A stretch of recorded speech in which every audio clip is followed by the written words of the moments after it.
Mark சுவிசேஷ புஸ்தகம் 8ஆம் அதிகாரம் 8ஆம் வசனம். 8ஆம் அதிகாரம் 8ஆம் வசனம். அவர்கள் சாப்பிட்டு திருப்தி அடைந்தார்கள். மீதியான துணிக்கைகளை 7 கூட நிறைய எடுத்தார்கள். அவர்கள் சாப்பிட்டு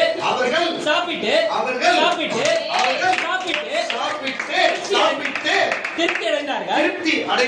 மீதியான துணிக்கைகளை 7 கூட நிறைய எடுத்தார்கள். அவர்கள் சாப்பிட்டு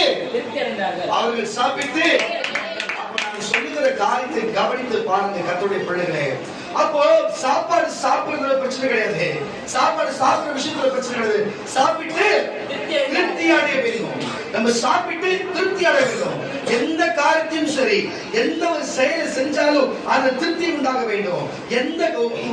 எந்த ஒரு காரியத்தை நம்ம சாப்பிட்டாலும், ஒரு வஸ்திரத்தை அணிந்தாலும் நமக்கு திருப்தி அடைய வேண்டும். அப்பா நமக்கு போட்டுக்கிற ட்ரெஸ் கரெக்டான அளவு தச்சிருக்கிறாங்க, கரெக்டான நேரம் கரெக்டா இருக்கு, போடுறதுக்கும் நமக்கு உடம்புக்கும் கரெக்டா இருக்குது, கம்ஃபர்டபிளா இருக்குது, நிச்சயம் கரெக்டா இருக்குன்னு சொல்லத்தக்க ஒரு உடை அணிந்தா கூட அந்த உடை கூட நமக்கு எப்படி இருக்கணும்? திருப்தியா இருக்கணும். அல்லேலூயா. அப்போ ஒரு பொருளை நம்ம சாப்பிட்டு கஞ்சியா குடிச்சா கூட அது சாப்பிட்டு அந்த கஞ்சி மீது தண்ணி குடிக்கும் போது எதை சாப்பிட்டாலும் சரி நம்ம எப்படின்னா திருப்தி அடையணும். அல்லேலூயா. அப்போ பணம் இருந்தாலும் திருப்தி அடையணும், பணம் இல்லாவிட்டாலும் குடும்பத்திலே சந்தோஷத்துல திருப்தி அடையணும். பணம் இருந்தாலும் இல்லாவிட்டாலும் திருப்தி அடையணும், எது இருந்தாலும் இல்லாவிட்டாலும் திருப்தி அடையணும். அப்போ தேவன் ஒரு காரியத்தை கொடுத்தார் என்று சொன்னா, இந்த பூமியிலே மனுஷனுக்கு அவர் வாங்கி கொண்டான் என்று சொன்னா, கட்டாயம் எவன் தேவனிடத்திலிருந்து எந்த காரியத்தை வாங்கறனோ அதுல அவன் திருப்தி அடையணும்.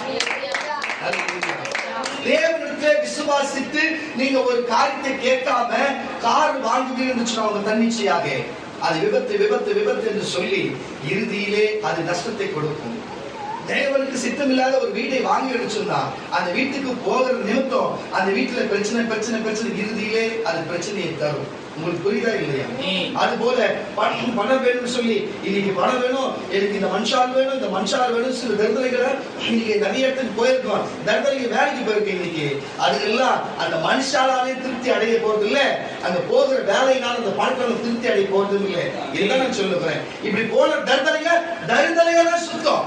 நம்ம சபை மக்கள் பார்க்க அந்த ஜனத்தை தரிதலையாவே சுத்தி கிடக்கும்.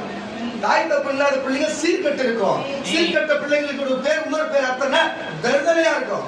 அது போல இப்படி பணத்துக்கு ஓடி இன்னைக்கு தெரிஞ்ச பணத்துக்கு ஓடுகிற இந்த மனுஷாலுக்கு முக்கியம் ஓடுகிற அந்த மனுஷாலே நீ உன்னாதான் இப்படி ஆச்சுன்னு சொல்லி ஒரு பெரும் துன்பத்தை அவர்களுக்கு வந்தது பிறகுதான் தெரியும். தேட வேண்டிய நேரத்தில் தேட வேண்டியவர் தேடல. நம்ம இவங்களுக்கு திருப்தி அடைவாங்க நம்ம போனோம். கடைசியில நமக்கு திருப்தி அல்ல விருத்தி தான் நம்ம அடையாது போனோம் என்று சொல்லி திருப்தி இல்லாமல் விருத்தியை கூட அடையாமல் வெறுப்பாய் தான் வருவார்கள் என்று நான் உங்களுக்கு சொல்லுகிறேன். பணத்தினால் பாருங்க, இன்றைக்கு பணம் என்று பணம் கொடுத்தா திருப்தி அடைந்து போகலாம். இன்னைக்கு வேலைக்கு போன திருப்தி அடைந்து போகலாம். சில மனுஷனை சந்தோஷப்படுத்த திருப்தி அடைந்து போகலாம். அல்லேலூயா. சில சிரிச்சாலும் மற்றவர்கள் பார்த்து திருப்தி அடைந்து என்னலாம். ஆனா அதுவே ஒரு வாழ்க்கைக்கு ஒரு வினையா நின்றது, அதுவே ஒரு வாழ்க்கைக்கு வினையா நின்றது. அல்லேலூயா.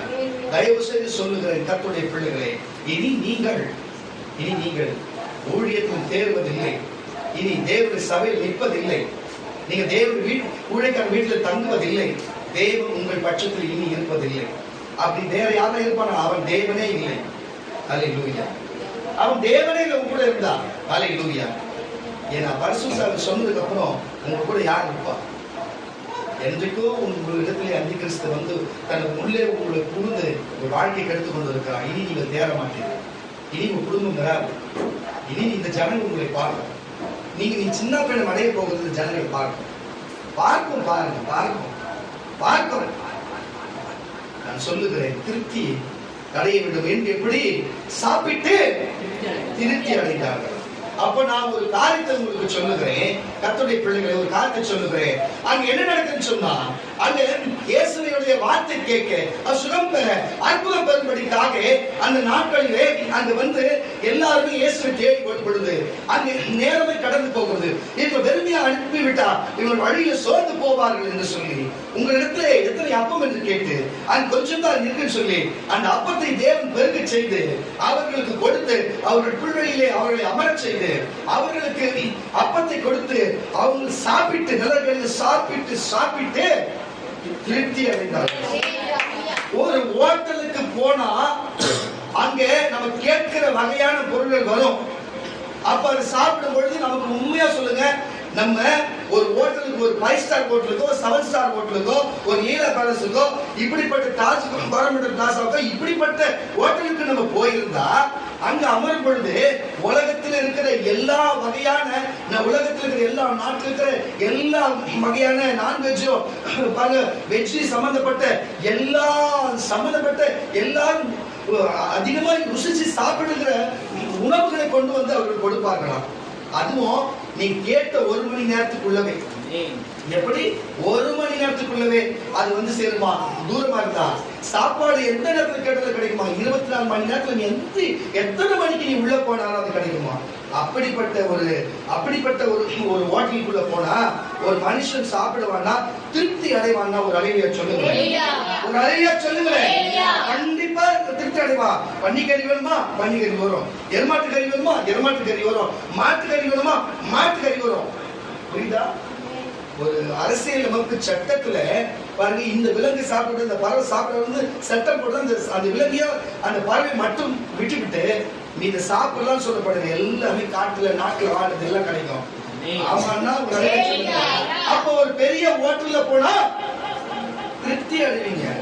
அப்போ ரோட்ல துணி வித்துன்னு வராங்கன்னு வச்சுங்களேன், அவங்க கிட்ட ஒரு 4 துணி வாங்குனீங்கன்னா நமக்கு எதிர்பார்க்கறது இருக்காது. சரி ஏதோ வாங்கணும்னா வாங்குவோம், திருப்தியா வாங்கி திருப்தியா போட்ட மாதிரி இருக்காது. அதுவே ஒரு சரவணா ஸ்டோர் போல எல்லாமே, எல்லா துணி, எல்லா சைஸும், எல்லா வகையான இருக்கிறது எல்லாமே 80s இருந்து 90s வரைக்கும், அது மட்டும் இப்ப இருக்க 2Ks வரைக்கும் இருக்கிற எல்லாருக்கும் தேவைப்படுகிற எல்லா வஸ்திரமும் இங்க இருக்கும் சொல்லும் பொழுது அது இருக்கிற நிறங்களும் அங்க இருக்கிற உடைகளும் எல்லாமே அங்க இருக்கும் என்று சொல்லி பார்க்கும் பொழுது அதை தேடி நம்ம எடுத்துட்டு வரும் பொழுது அது அணிந்தா நமக்குள்ளே திருப்தி உண்டாகாது, நமக்குள்ளே. அப்போ நல்ல புருஷன் கட்டுடைய பிள்ளைகளே சாப்பிடணும்னா நல்ல உயர்தர 7 ஸ்டார் 5 ஸ்டார் ஹோட்டலுக்கு போனா அங்க சாப்பிடும் பொழுது திருப்தி உண்டாகும். கேட்கறதெல்லாம் கிடைக்கும். இது போல ஜவுளி கடைக்கு போனா நம்ம கேட்கிற முறையெல்லாம் கிடைக்கும். ஆனா இங்க வாங்க நான் கொடுக்கறத நம்ம வாங்கிக்க முடியும், இருக்கிறதா போட்டுக்க முடியும் என்பது போல இருக்குது. இங்க பக்கத்துல போனா தட்ட கட்டலான இல்லையோ கொடுக்கறத சாப்பிடாம இருக்க தவிர அப்ப திருப்தி இருக்காது. ஆனால் எந்த ஹோட்டல் அங்க இருந்தது ஏசுநாதர் கொடுக்கும் பொழுது வெறும் புல் வந்த இடத்துல புள்ளியை அவர்களை அமர வைத்து அவர் பந்திருக்க செய்து அவர் பாருங்க அப்பத்தையும் மீனையும் கொடுத்து அவர்கள் திருப்தி அடைந்தார்கள். வேதம் சொல்லுகிறது. மறுபடியும் பசங்க வாசி கேட்கிறார்கள். அவர்கள் சாப்பிட்டு நீங்க தலைப்பு சாப்பிட்டு என்று சொல்லி பாருங்க சாப்பிட்டு திருப்தி அடைந்தார்கள். சாப்பிட்டு திருப்தி அடைந்தார்கள். அப்ப புல்வெளியில இணையா திருப்தி கிடைக்கும், டைனிங் டேபிள் உட்கார்ந்து திருப்தி கிடைக்கும். நீ கீழே போட்டு தட்டு போட்டு பொஃபே சிஸ்டம் மாதிரி போய் தட்டுல போய் வாங்கி நின்று நடந்து போய் சாப்பிட்டா திருப்தி சொன்னா புல் தரையில உட்கார வச்சு எங்க இலை கிடைச்சிருக்காங்க, எங்க இலை வந்திருக்கோம், எங்க டம்ளர் தண்ணி வச்சிருப்பா, எப்படி இது கிடைச்சிருக்கு நீங்க யோசனை பண்ணி பாருங்க. நீங்க எல்லாம் போகும்போது எல்லாத்தையும் டம்ளர் வாழல எல்லாத்தையும் எடுத்து போயிருப்பாங்களா? நீங்க தான் சொல்லுங்களேன். ஹல்லேலூயா. ஆனாலும் திருப்தி அடைந்தார்கள். அப்ப இந்த பூமியிலே ஒரு மனுஷனுக்கு மனுஷியா இருந்தாலும் சரி, நீங்கள் ஜெபித்து தீர்க்கதரிசனமாய் தேவன் என்று சொல்லியோ நீங்கள் விசுவாசித்து நீங்கள் ஜெபித்து சபை ஜெபித்து ஆகும்போது நீங்க விசுவாசிக்கணும், ஆகும்போது யாருன்னா ஜெபிக்கணும். அப்பொழுது கார் வருதுன்னு வச்சுக்கோ, அந்த ஒரு கார் விபத்து இல்லாத 2 காராய் மாறும். ஹல்லேலூயா. ஒரு வீடு வருதுன்னு ஜெபித்து வாங்க சொன்னா அந்த வீடு வாடகை வந்து 2 வீடா வரும். ஹல்லேலூயா. இப்படித்தான் நீ எதோ அதை போட்டுக்கோ. எந்த காரியத்தை செஞ்சாலும் முதல் விசுவாசிக்கணும், அப்புறம் ஜெபிக்கணும், அது கேட்கணும். அப்பொழுதுதான் அது பெருகும். அது தேவனுடைய ஆசீர்வாதம். அப்பதான் நமக்குள்ள இருக்கும் பொழுது நம்ம இருதயத்தில் செலுத்துவோம். என்னவா இருக்கும்? அப்ப தேவன் கொடுத்த அப்பம் ஒரு மனுஷனுக்கு கொடுத்தா அவன் சாப்பிட்டு அது போலத்தான் நமக்கு ஜெபித்து விசுவாசித்து ஜெபித்து நம்ம வாங்கணும்னு சொன்னா அதுதான் திருப்தி அடையும். அங்கா குச்சியில பாருங்க ஒருத்தர் என்ன பண்ணிட்டானா, நம்ம மாம்பாக்கத்துல நடந்த ஒரு செய்தி அப்படின்னு சொல்லி செல்வி வழியே சொல்லுவாங்க. ஊருக்கு அதிகமா பஸ் லேட்டா தான் காயா இருக்கு போறதுக்கு. டீ கடையில் என்ன பண்ணிடுறேன்னா, பஸ் வந்தோடனே என்ன பண்ணுறது, எங்கடா 250 வேஸ்ட் ஆகுது, கப்புனு சுட டீ கப்புனு ஊத்தினானா. 250 போச்சு விடு, ஆளே போயிட்டான். புரியுதா இல்லையா? திருப்தி டீயும் வேணும், அது காசு நஷ்டம் ஆகுது. கபான்னு ஊத்துனா உள்ள போய் இன்னும் ஆகும் ஸ்பாட்ஸ். அது நடந்து உண்மையோ போயோ தெரியல. எல்லாருமே எனக்கு தெரிஞ்சு நிறைய பேர் சொல்லுவாங்க சார், அது காமெடிக்காக சொல்லுவாங்க. எங்க ஊர் பக்கத்துல சொல்லுவாங்க. எதுக்கு இதை சொல்லுறேன்னா, இப்படிப்பட்ட அங்கலா பூச்சி சாப்பிட்டுன்னா பேதி தான் புடுங்காது. இப்படி அங்கலா பூச்சி சாப்பிட்டுன்னா அதுக்கு பேதி தான் வரும். அல்லேலூயா. அதனால அதுக்கு திருப்தியே வராது. திருப்தியாவது நான் சந்தோஷப்பட்டு அது சாப்பிட்ட ரிசல்ட் உடம்புல இருக்கும். இல்லைன்னு சொன்னா திருப்தியே ஆகாது. அதே மாதிரி ஒரு பொருள் அங்கலா பூச்சி வாங்கினா, இவங்க வாங்கிட்டாங்க அவங்க வாங்கிட்டாங்க இதை வாங்கிட்டாங்கன்னு ட்ரெஸ் வாங்கினா, அது பட்டாசு வெடிச்சு அது ட்ரெஸ் ஒண்ணு இல்லாத போகும், பிளேடு பட்டு கிழிஞ்சு போகும், ஒண்ணு இல்லாத சண்டையில கிழிஞ்சு போகும், ரோஜனம் இல்லாத. புரியுதா இல்லையா? ஒருத்தன் வாங்கிட்டாங்க அது மாதிரி வாங்கணும்னு நினைச்சா அது விபத்தில் தான் போய் முடியும். அல்லேலூயா. வீடு வந்து வாங்கினா பிரச்சனை தான் முடியும். அப்ப அங்கலாப்பு பிடிச்சு என்கிட்ட பணம் இருக்குதுன்னு சொல்லி வாங்கி நம்ம பண்ணா இப்படிதான் முடியும். அந்த ஜபித்து தேவன் கொடுக்கிற ஜபித்து நமக்கு வாங்குற ஒவ்வொரு பொருளுமே அது நிமித்தம் சாப்பிட்டு கிட்டத்தட்ட வாசி சாப்பிட்டு திருப்தி அடைந்தார்கள். நீதியான துணிக்கைகளை 7 கூட நிறைய எடுத்தார்கள். 7 என்று சொன்னா ஒரு பூர்ணம் என்றும் ஒரு ஆசீர்வாதம் என்றும் ஒரு பொருளாக இருக்கிறது. என்னவோ தெரியல, கர்த்தர் 7ஆம் தேதி பிறக்க வச்சிருக்கிறார். சொல்லுவோமா? யாரும் எனக்கு பூர்ணமா இருந்ததில்லை. அல்லேலூயா. எதுக்கு இதை நான் உங்களுக்கு சொல்லுகிறேன்னு சொன்னா, கர்த்தருடைய பிள்ளைகளே, ஏன் இதை உங்களுக்கு சொல்லுகிறேன்னு சொன்னா, அப்ப தேவன் ஒரு பொருளை கொடுத்தா அது நம்ம பெற்றுக்கொண்டா திருப்தி அடைகிறது மட்டும் இல்லாம அது பூர்ணமா இருக்கும். அது போதுன்ற மாதிரி ஆயிடும். அது போல வீடு கொடுத்தா இந்த வீடு நம்ம லைஃப் லாங் போதும், இந்த வாகனம் கொடுத்தா லைஃப் லாங் இந்த வாகனம் போதும், இந்த பொருள் கொடுத்தா இது போதும் என்று அப்படி ஒரு பொருள் கொடுத்துட்டா நீதை எடுக்க வச்சு அது ஒரு பிரோஜனம் வர வச்சு அது என்னவா இருக்குமா? திருப்தியா இருக்கும். திருப்தியா இருக்க மட்டும் இல்லாம அது பூர்ணமா நீதை எடுக்கப்படுமா? இதுதான் ஒரு மனுஷனுக்கும் மனுஷனுக்கும் தேவன் கொடுத்தா நடக்கிற காரியம். தேவன் கொடுத்தா நடக்கிற காரியம். அப்ப தேவனுக்கு கீழ்ப்படியாது போனா, தேவனுடைய வார்த்தை மதியாமல் போனா, தேவன் வார்த்தை பின்பற்றி வராமல் போனா, தேவனுக்கு கீழ்ப்படியாது போனா, ஊழியக்காரனுக்கு ஏமாத்தினா, ஊழியக்கார குடும்பத்துல ஏமாத்தினா, ஊழியக்காரன் இதை சொல்லி அதை சொல்லி ஏமாத்தினா, உன் நிலைமைலாம் என்ன? உன் நிலைமை என்ன ஆக போகுது? உனக்குதான் ஸ்பெஷல் வசனமே இருக்குது. வாசிக்க கேட்கலாம். லேவியராகமம் புஸ்தகம் 26ஆம் அதிகாரம், லேவியராகமம் புஸ்தகம் 26ஆம் அதிகாரம் 26ஆம் வசனமா. நீங்க தேவிக்கு இருக்கிறாங்களா? உனக்கு இந்த வார்த்தைக்கு சம்பந்தமே இல்லைமா. கர்த்தர் ஆசீர்வதிப்பார். போதுமா? நேரம் தப்பாட்டு வாசி. உங்கள் அப்பம் என்னும், மறுபடியும் வாசி. உங்கள் அப்பம் என்னும். இப்படி யாரெல்லாம் சபைக்கு துரோகம் பண்ணி, ஊழியக்காரனுக்கு துரோகம் பண்ணி, தேவனுக்கு துரோகம் பண்ணி, நல்லவர்களை போல ஒரு வேஷம் தரித்துக் கொண்டு ஏமாந்து யாருக்கு நான் பண்றது யாருக்கு தெரிய போகுது, நம்ம செய்தி யாருக்கு தெரிய போகுது என்று இவங்களுக்கு யாரு சொல்ல போறாங்கன்னு சொல்லி, அல்லேலூயா. ஒரு காரியத்தை சொல்லுகிறேன். இஸ்ரவேல்ல பாருங்க, இங்கே நடக்கிற இந்த இடத்துல நடக்கிற ஒவ்வொரு காரியம், பக்கத்து தேசத்துல நடக்கிற ஒவ்வொரு காரியமும் எப்படி இஸ்ரவேல் இருக்கிறவனுக்கு தெரியுதுன்னு சொல்லி அங்க இருக்கிற மந்திரிமார்கள் ராஜா பார்த்து கேட்கறாங்களாம். அப்ப அங்க இருக்கிற ஊடகத்தில் வேலை செய்ய சொல்றாங்க, அப்பா அங்க எலிசான்னு ஒருத்தர் இருக்கிறான், அவனுக்கு தான் எல்லாம் தீர்க்கதரிசி, அவனுக்கு எல்லாமே தெரியும், அவன் தேவன் அவனுக்கு சொல்லுவாருன்னு சொல்லி வானத்து நட்சத்திரங்களிலே, சூரியனிலே, சந்திரனிலே ஒரு புது கிரகம் உண்டாகி பிரபஞ்சத்திலே எத்தனை காரியத்தையும், பஞ்சபூதத்துல எத்தனை காரியத்தையும், இந்த உலகத்துல எத்தனை காரியத்தை குறித்து நம்ம தீர்க்கதரிசனம் சொல்லியிருக்கிறோம். என் பக்கத்துல இருக்கிறவங்களுக்கு தேவன் சொல்ல மாட்டாரா? எத்தனை நாள் மறைப்பார் உங்களுக்கு சப்போர்ட் பண்ணுவார். நான் இன்னத்தான் இங்க பாருங்க, நல்லா புரிச்சு விடுங்க.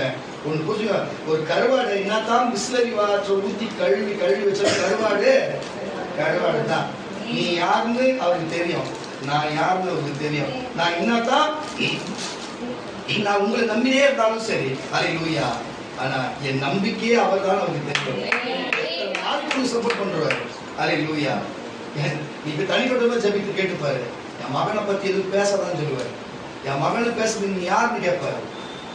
என்ன பேசி எத்தனை பேர் செத்து இருக்காங்க, எத்தனை குடும்பம் இல்லாத போயிது, எத்தனை குடும்பம் தரித்திரம் பிடிச்சி அடைஞ்சது, எத்தனை குடும்பத்தில் எத்தனை நபர் இல்லாத போயிருக்கிறான்னு தெரியுமா தெரியாது? எனக்கு தெரியாது. அல்லேலூயா.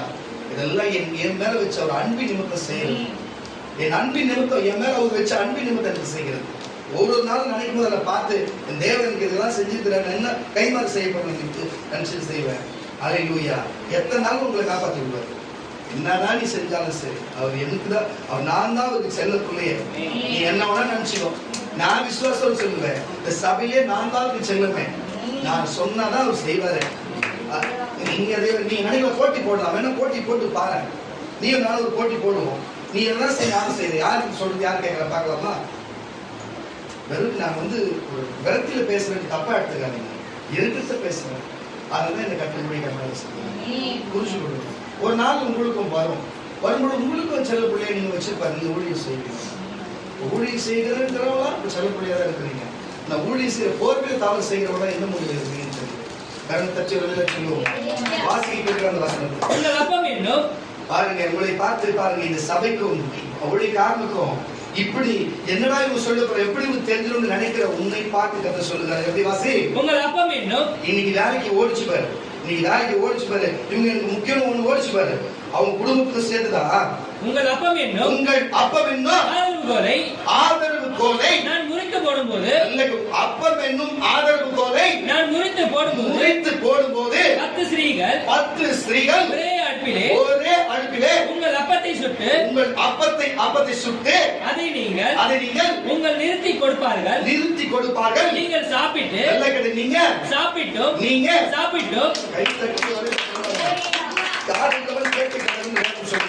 சாப்பிட்டு திருப்தி அடைய மாட்டீர்கள். என்ன பண்ண திருப்தி அடைய மாட்டீர்கள். நானும் சொன்னேன். அப்போ தேவனுக்கு விரோதமான காரியம் விக்கிரகத்தை ஆராதனை செய்வது, தேவனை விட்டு பின்மாற்றமாய் போகிறது, ஊழியக்காரனுக்கு கீழ்ப்படியாது போகிறது. மோசைக்கு அவர்கள் கீழ்ப்படியாது போனார்கள், மோசை சொல்லுக்கு ஏற்க கேளாமல் போனார்கள், மோசை சொல்லிப்படி நடல. அப்ப வேற புஸ்தகம் இல்லை, அவர் தான் அதை எழுதினார். ஆதியாகமம், யாத்திராகமம், லேவியராகமம், என்னாகமம் என்ற இந்த 5 புஸ்தகங்கள் எல்லாத்தையுமே மோசை தான் எழுதினார். மோசைக்கு நியாயப்பிரமாணம் தேவன் தன் பலகையில் கொடுக்கப்பட்டு இருக்கிறது. அவர் சொல்லி வாய்மொழியாக அப்ப பேசப்பட்டது.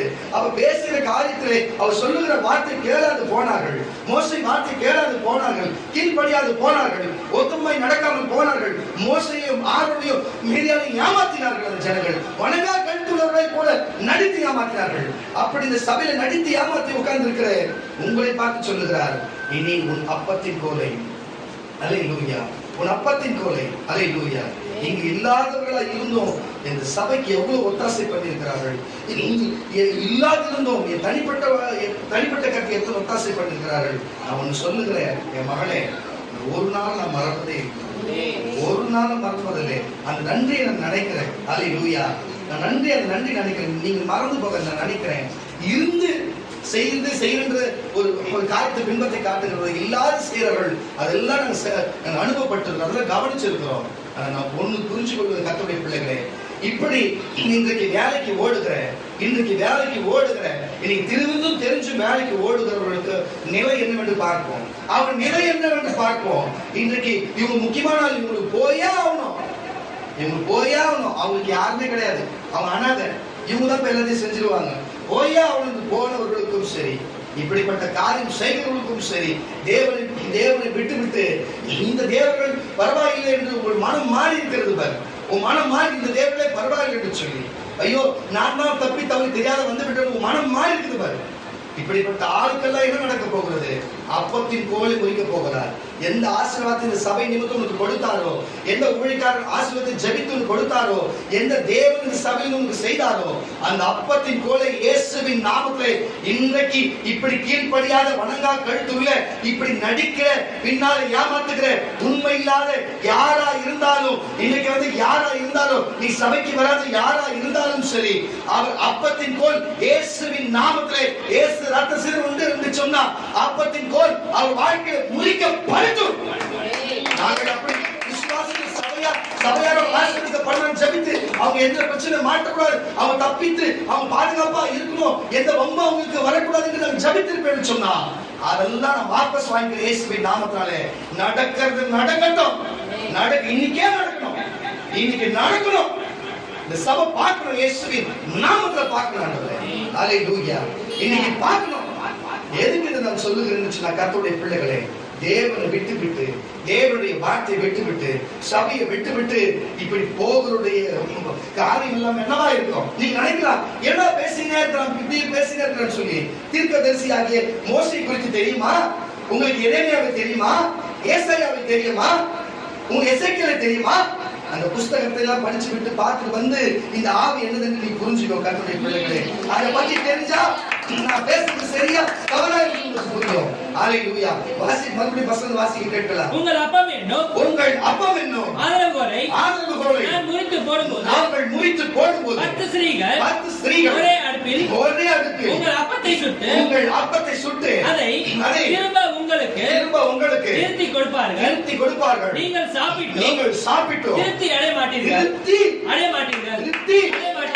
தொடர்ந்து வாசி.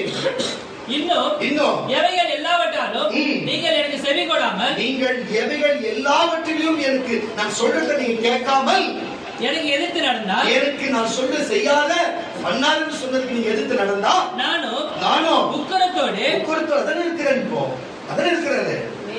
உக்கரத்தோடு உங்களுக்கு எதிர்த்து நடந்து நானே உங்கள் பாவங்களின் நிமித்தம் உங்களை 7 தனியாய் தண்டிப்பேன். இன்னைக்கு தண்டிப்பார். நான் வாபஸ் வாங்கிட்டேன் அந்த வார்த்தைகள். அவ்வளவுதான், முடிஞ்சு போச்சு. அவ்வளவுதான். ஹல்லேலூயா. என்னையா வாழ்க்கை, என்ன வாழ்க்கை? பொறுக்கித்தனம், என்ன ஒரு பொறுக்கித்தனம், என்ன ஒரு பொச்சிரிப்புத்தனம், என்ன பொல்லாதத்தனம், என்ன ஏமாற்றம், என்ன துரோகத்தனம், என்னையா இதெல்லாம்? என்ன காரியம் இதெல்லாம்? இது என்ன? இது தேவன் ஒருவர் உண்டு என்று பயம் இல்லை. தேவன் சபையில் ஒருவர் உண்டு என்று பயம் இல்லை. ஒரு ஊழியக்காரனுக்கு தேவன் உண்டு என்று ஒரு பயம் இல்லை. பயம் இல்லாத என்ன காரியம்? நீங்க அவ்வளவு பெரிய ஆளா? உங்களுக்கு யார் அவ்வளவு பெரிய ஆள் உங்க கூட இருக்கிறாங்களோ, இனி அவர்களே உங்களுக்கு பக்கத்தில் இருப்பதில்லை. அவங்க இனி பக்கத்தில் இருப்பதில்லை. சாவு செய்தி தான் நீங்க கேள்விப்படுவீர்கள். உங்க குடும்பத்துல சாவு செய்தி வரும். அது எந்த மாற்றமும் இல்லை. வரும், அது மாற்றம் இல்லை. கரண தட்டி வரல சொல்லுவோமா? அப்ப தேவனுக்கு விரோதமாய் எழுப்பினார்.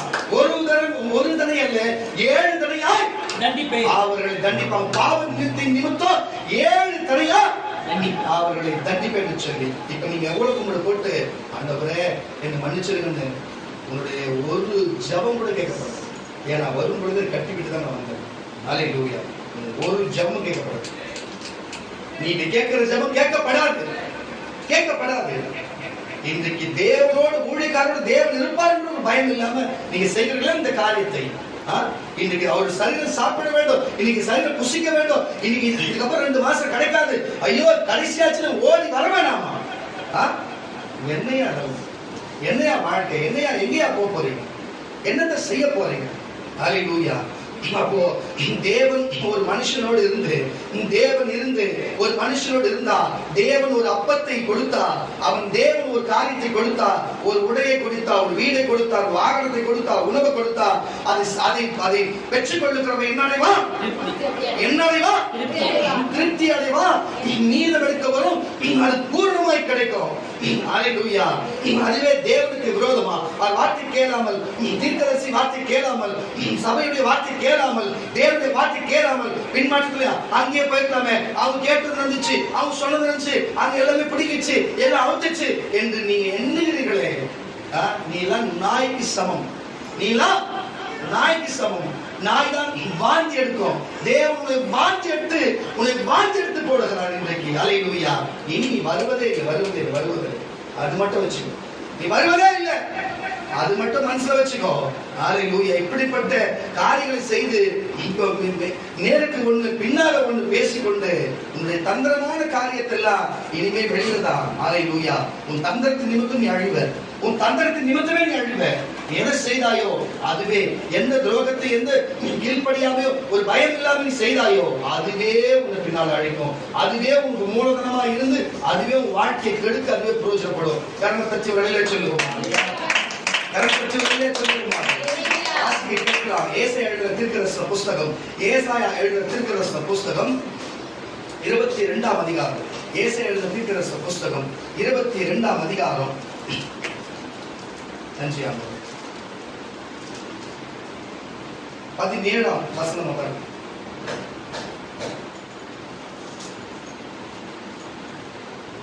ஏசாயா 22:17. இதோ நரவான் ஒருவனை துரத்துகிற வண்ணமாக கர்த்தர் உன்னை துரத்திவிட்டு நிச்சயமாய் உன்னை மூடி போடுவார்.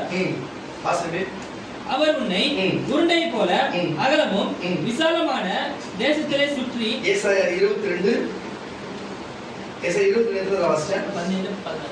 17 வாசியா. நான் சொல்லுகிறேன் கர்த்தருடைய பிள்ளைகளை, கொஞ்சம் நீங்கள் புரிஞ்சு கொள்ளுங்க.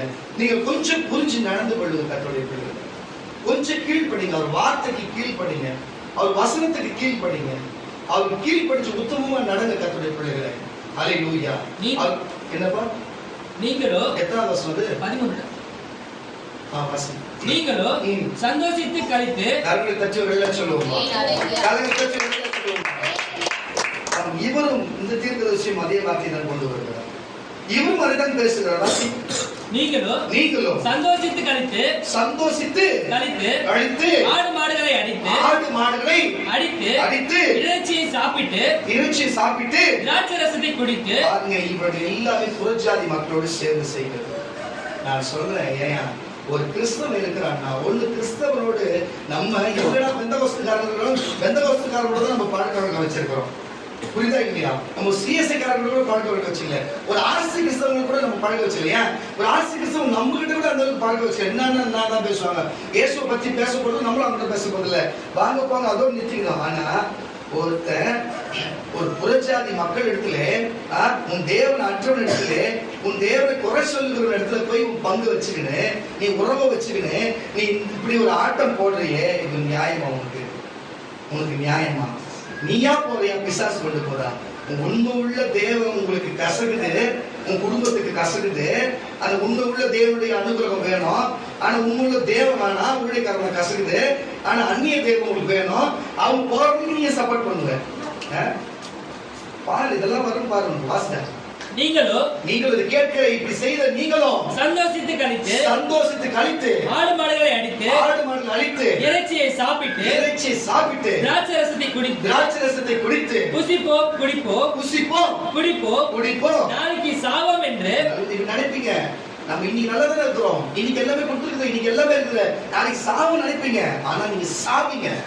எப்படி நீங்க சாவீங்க? அப்படி நினைப்போம், ஐயோ கடவுள் கைவிட்டாரு, நமக்கு செய்யலையே, இங்க நம்ம இருந்துக்கும் போதே ஒழுங்கா நமக்கு இருக்குது, அங்கே இருந்துக்கலாமே, இப்ப என்ன கூப்பிடுறாயோ, நம்ம போயிடலாமா, நம்ம போய் இதை செய்யலாமா? போய் செய்யி, போய் சாவு. உன்னை யார் வேணும்? போய் சாவு. இந்த டிவியில பார்க்கிற, பேஸ்புக்ல பார்க்கிற நீ போய் சாவு. ஹல்லேலூயா. தேவத்தை மறந்துவிட்டு ஏதோ சின்ன ஒரு சலசலப்பை பார்த்து விட்டு நீ இவ்வளவு காரியம் செய்யறா, நீ எல்லாம் எங்க போய் முழுப்பட போற? அப்படிப்பட்டதுக்கு தேவன் சொல்லுகிறாரு, நீ சாவ. நம்ம சும்மாவே விட மாட்டேங்கிற. வாசி, புசித்து குடித்து நாளைக்கு சாவம் என்று சொல்வீர்கள். நீங்க அப்படி பண்றவங்க சொல்லுவாங்க, அப்படி சொல்வீர்கள். மெய்யாகவே நீங்கள் சாவு மட்டும் இந்த அக்கிரமம் உங்களுக்கு நிவர்த்தி ஆவதில்லை என்று சேனைகளின் கர்த்தராகிய ஆண்டவர் சொல்லுகிறார் என்று என் செவி கேட்கும் போது சேனைகளின் கர்த்தரால் தெரிவிக்கப்பட்டது. சேனைகளின் கர்த்தராகிய ஆண்டவர் இது உரைத்ததாவது, நீ அரண்மனை விசாரிப்புக்காரன் கரணை தட்டி விடல சொல்லுங்க. அப்ப என்ன நடக்குது? நீ அதுக்கு 12 வாசியா, 12 வாசி புரியும். சேனைகளின் கர்த்தராகிய ஆண்டவர் அக்காலத்திலே ஆளவும் புலம்பவும் மொட்டையிடவும் ரட்டொடுத்தவும் கட்டளையிட்டார். நீங்களோ சந்தோஷித்து கழித்து ஆடு மாடுகளை அடித்து இறைச்சி சாப்பிட்டு. சொன்ன காரியங்கள் எதுவுமே செய்யல. அவர் சொன்ன காரியத்தை இப்படி இருட்டுப்பா, உபவாசம் இருப்பா, இப்படி கீழ்படிஞ்சிருப்பா, இப்படி இருக்கணும்பா, இப்படி நடக்கணும்பா, நீ கீழ்படிங்கப்பா என்று சொன்னாரு. ஆனா அவங்க சொன்னதை தீர்க்கதரிசி சொன்னதை ஒருத்தர் கூட கேட்கல. அவன் ஆடு மாடுகளை அடிச்சாங்க. வாசி, ஆடு மாடுகளை அடித்து அவங்க ஆடு மாடுகளை அடிச்சு இறைச்சியை சாப்பிட்டு திராட்சரசத்தை குடித்து குடிப்போம் நாளைக்கு சாவும் என்று சொல்வீர்கள். மெய்யாகவே நீங்கள் சாகு மட்டும் இந்த அக்கிரமம் உங்களுக்கு நிவர்த்தி ஆவதில்லை என்று சேனைகளின் கர்த்தராகிய ஆண்டவர் சொல்லுகிறார் என்று என் செவி கேட்கும்போது சேனைகளின் கர்த்தரால் தெரிவிக்கப்பட்டது. அது எப்படி? உங்க குடும்பத்துல யாருன்னா ஒருத்தர் விரதம் இருந்தாங்கன்னா உங்க குடும்பமே விரதம் இருப்பீங்க. ஆனா இங்க 40 நாள் நாங்க உபவாசம் இருக்கும் போது உங்களுக்கு கவுச்சு சாப்பிடுறீங்க. எங்க ஏசா பார்த்தா உங்களுக்கு எப்படி இருக்கும்? அவளை இலக்காரமா இல்லை உங்களுக்கு. உங்களெல்லாம் உள்ள சேர்த்தா இருப்பாரு, இலக்காரமா தான் இருக்கும். உங்களெல்லாம் பாவம் மன்னிச்சா இருப்பாரு, இலக்காரமா. உங்களெல்லாம் வீடு வாசல் கொடுத்து வச்சிருக்கிற இருப்பாரு, இலக்காரம். அவரை பார்த்தா உங்களுக்கு இலக்காரமா தான் இருக்கும். உனக்கு இதுவரை எல்லாத்தையும் உங்களுக்கு திருப்பி உங்களுக்கு மீட்டு வச்சுக்கிறா இருப்பாரு, உங்களுக்கு இலக்காரமா தான் இருக்கும். இலக்காரமா இருந்தது இல்ல, நிலைமை பாருதுக்கு அப்புறம் அது 40 நாள்ல ஒண்ணு உபவாசம் இரு, ஒரு 10 நாள் உபவாசம் இரு, இல்ல கவுச்சாச்சு 40 நாள் சாப்பிடாது இரு. அதே மாதிரி உங்க குடும்பத்துல யாருக்கா இருந்தா ஒண்ணு மட்டும் உங்களால இருக்க முடியுது. ஆனா சபைக்குன்னா இருக்க முடியல. எல்லாத்தையும் கரெக்டாக பார்த்துதாங்கிறாரு. இன்னும் கூட மண்டபம் தண்டவனை ஏற்றிருவேன் வேணாம்னு நினைக்கிறேன். முன்னால அவ்வளவுதான். அப்படிப்பட்ட கீழ்ப்படியா சொன்ன வார்த்தை கீழ்ப்படியாதவங்களுக்கு சாகே. நீ இதை சாப்பிட்ட எதுவுமே ஒன்று சேராது, எல்லாமே உனக்கு அழிவுதான் ஒன்று சேர்ந்து தீர்க்கதரிசியாகிய ஏசாயாவை கொண்டு அங்கே தேவன் அங்கு வெளிப்படுத்தி பேசுகிறார். இன்றைக்கு அதே வார்த்தை உங்களுக்கு சொல்லுகிறார். இன்றைக்கு சபையில 10 நாள் உபவாசம் இருக்க வேண்டும், 40 நாள் உபவாசம் இருக்க வேண்டும், கவுச்சு இருக்கக்கூடாது. இப்படி 3 பேர் இந்த காரியத்துக்கு 10 பேர் 10 நாள் ஜபிக்க வேண்டும், இப்படி 3 பேர் 10 நாள் ஜபிக்க வேண்டும் என்று உங்களுக்கு கொடுக்கிற காரியத்தை என்னால முடியாது என்று ஒதுங்கி நீ போய் நீங்க சரின்னு சொல்லிட்டு செய்யாத முன்பு இருந்தாலும் சரி, நீ முன்பு அப்படி கீழ்படியாம இருந்தா இந்த வாட்டி உனக்கு கொடுக்கவே படாது, உன் பேரே சொல்லப்படாது. யாரா நீ வந்தாலும் உனக்கு கொடுக்க போகுது. சொல்லுகிறதை நீ கீழ்படிந்து ஒழுக்கவர் என்று சொன்னா அதை செய்யாது போகிறீங்கன்னா அப்ப நீங்க சாப்பிட்டாங்க சாப்பிடலாங்க போனாங்க, நீங்கள் அதை திருப்தி காண்பதில்லை. அல்லேலூயா. நீங்கள் திருப்தி காண்பதில்லை என்பதை தேவன் சொல்லுகிறார்கள். எசேக்கியேலின் புஸ்தகம் 4ஆம் அதிகாரம். அல்லேலூயா. எசேக்கியேலின் புஸ்தகம் 4ஆம் அதிகாரம் 17ஆம் வசனம் கூட வாசிக்க கேட்கிறோம். எசேக்கியேலின் புஸ்தகம் 4ஆம் அதிகாரம் 17ஆம் வசனம். நான் எருசலேமிலே பாருங்க, எருசலேமிலே அப்பம் என்னும் ஆதரவுகோலை முறிக்கிறேன். அவர்கள் அப்பத்தின் நிறையின்படியே விசாரத்தோடு சாப்பிட்டு தண்ணீரை அளவின்படியே திடுக்களித்தோடு குடிப்பார்கள். அல்லேலூயா. பயந்து கவலையோடு அவர்கள் புசிப்பார்கள். ஏன் இப்படிப்பட்ட காரியம்? எதுக்கு இப்படிப்பட்ட காரியம்? எதனால கர்த்தருடைய பிள்ளைகளே வார்த்தை அங்க இருக்கிற எசேக்கியேல் சொன்ன வார்த்தை கேளாமல் போனது. வாசிக்கலாம், 12 வாசிக்கலாம், வசனம் 12 வாசிக்கலாம். அதை வார்கோதுமை அடை போலவும் சாப்பிடுவாயாக. அது மனுஷனிலிருந்து கழிந்த கஷ்டத்தின் வரத்தியால் அவருக்கு கண்களுக்கு முன்பாக, மனுஷனுடைய கஷ்டத்தின் வரத்தியாய் அவர்கள் கண்களுக்கு முன்பாக சுடப்படுவதாக.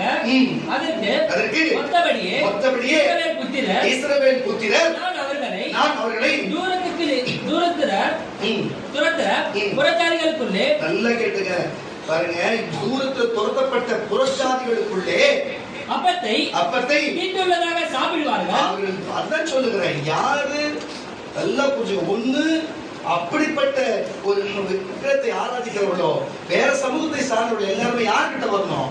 உங்ககிட்ட வந்து ஜபிக்கணும். உங்களால முடியா சபையில வந்து ஜபிக்கணும். அல்லேலூயா. சபையில வந்து ஜபிக்க முடியா ஊழியக்காரர்கள் சொல்லி ஜபிக்கணும். அல்லேலூயா.